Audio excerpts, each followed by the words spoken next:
Hello guys, welcome back to my YouTube channel learn with skills. I hope आप सब बहुत अच्छे होंगे।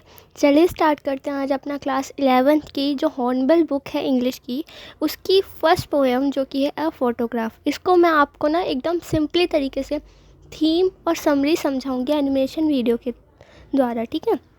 चलिए सबसे पहले अब इसकी थीम पे आते हैं। जो इसकी थीम है ये रिवॉल्व करती है मदर और डॉटर के लॉस और लव के बेस पे, ठीक है। तो सबसे पहले the poem revolves around the loss, modality and separation. In the poem poet's mother grow up quickly and misses her youth which is now lost. मतलब कि इस पोएम में जो आपको पता होगा ये पोएम किसने लिखी है, शॉर्ली टॉलसन ने। तो इस पोएम में जो शॉर्ली टॉलसन की मदर है वो अपने ना बचपन के दिनों को याद कर रही होती है। जब वो बड़ी हो जाती है तो अपने बचपन के दिन को याद कर रही होती है और अपना बचपन याद करके थोड़ी दुखी होती है। After her mother's death the poet remember the past and feel sad. और फिर जब पोइट शॉर्ली टॉलसन जो है वो बड़ी हो जाती है, उसकी मम्मा की डेथ हो जाती है, तो वो उस पास्ट को याद कर रही थी कि कैसे उसकी मम्मा अपने बचपन को याद कर रही थी और वो दोनों फील सैड थे और खुश थे उस टाइम। तो वो उस टाइम को, उस मोमेंट को याद कर रही थी जब उसकी मम्मा की डेथ हो जाती है शॉर्ली टॉलसन। अकॉर्डिंग टू हर, मतलब कि शॉर्ली टॉलसन आगे कहती है, humans are short lived and transients human change quickly. मतलब कि जो शॉर्ली टॉलसन है ना, वो ह्यूमंस को एक सी से कंपेयर करती है कि ह्यूमंस का जो नेचर होता है वो ट्रांजिएंट्स होता है और मॉर्टल होता है, अनलाइक द सी। जो कि सी जो होता है आपको पता है अमर है और कभी चेंज नहीं होता। तो वो एक अपने आप को सी से कंपेयर करती है। ह्यूमंस की लाइफ जो होती है वो बहुत छोटी होती है। फिर आगे शॉर्ली टॉलसन कहती है the transient mortal nature of humans led to separation and loss. तो शॉर्ली टॉलसन कहती है यही नेचर जो है ह्यूमंस का, वही इनकी सेपरेशन और लॉस का कारण होता है। शी सोरो can not be expressed in words so she remain silent in the end. तो शॉर्ली टॉलसन जो होती है वो अपने दुख को ना वर्ड्स में एक्सप्रेस नहीं कर पाती, इसलिए वो लास्ट में पोएम के साइलेंट हो जाती है। आई होप आप सबको ये थीम समझ आई होगी इसकी।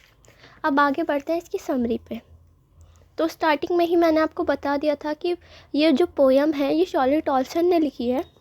आगे the poet sees an old photograph of her mother in which she was standing on the beach with two cousins Betty and Dolly. मतलब कि जो पोइट है वो एक पुरानी फ़ोटोग्राफ देख रही थी जो उसकी मदर की थी, जिसमें उसकी मदर जो थी वो बीच पे खड़ी थी अपनी दो कज़न्स के साथ जिनका नाम था Betty and Dolly. The sea holidays was a past experience for the poet's mother. जो सी हॉलीडे था वो उसका पास्ट, उसकी मदर का पास्ट एक्सपीरियंस था। A glimpse of the photograph perhaps revived some feelings of shared joy and she laughed। मतलब कि उसके बचपन के दिन जो थे वो उस फोटोग्राफ में दिखाई दे रहे थे जिसमें उसकी कुछ फीलिंग्स शेयर करे। वो खुश थी और वो खुश हो गई उससे, ठीक है। For the poet her laughter is an incident of the past. और जो पोइट के लिए लाफ्टर का एक इंसिडेंट था वो पास्ट का एक ऐसा इंसिडेंट था जिसमें the photograph captured Tan's mother's sweet and smiling face. At that time, she was around 12 years old. The poet remembered how her mother used to laugh whenever she looked at the old photograph।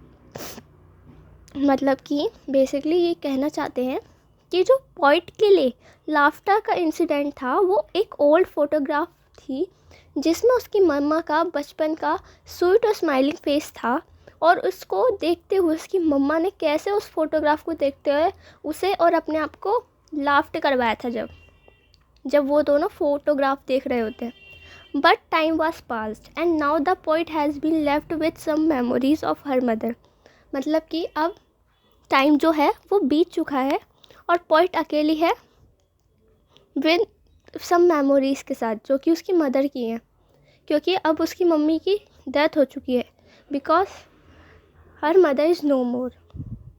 तो ये इतनी ही थी हमारी summary और एक beautiful सी poem थी जो mother और डॉटर के रिलेशनशिप को ऊपर डिपेंडेंट है और कैसे ह्यूमंस के डेथ और मेमोरीज़ के पीछे एक कनेक्शन होता है।